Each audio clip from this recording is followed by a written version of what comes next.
வணக்கம்ப்பா. நம்ம உடம்புல உள்ள ராஜ உறுப்புகளில் கல்லீரல் வந்து முக்கியமானது. அதுதான் கழிவுகளை எல்லாம் வெளியேற்றுறது. அது நம்மளுக்கு கல்லீரல் பழுதுபட்டு போச்சுன்னா உடம்பு சோம்பேறித்தனமாக இருக்கும்.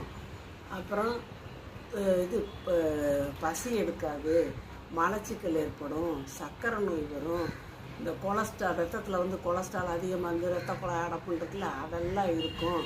அப்படி இருக்கிற நேரத்தில் அந்த கல்லீரலை நம்ம சரி பண்ணணும். கல்லீரல் கெட்டு போச்சுனாலே இந்த பிரச்சனையில் வரும்.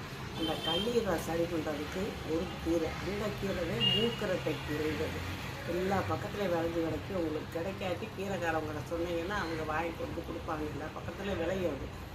அந்த கீரையை வந்து ஒரு கைப்பிடி எடுத்து அதை நல்லா அலசிட்டு ஒரு டம்ளர் தண்ணியில் போடுங்க. போட்டு கொஞ்சம் மஞ்சத்தூளை போட்டு அதில் வந்து மிளகு சீரக பொடி ஒரு 2 சேர்த்து 1/2 டீஸ்பூன் போட்டு கொதிக்க வச்சு குடிங்க. 48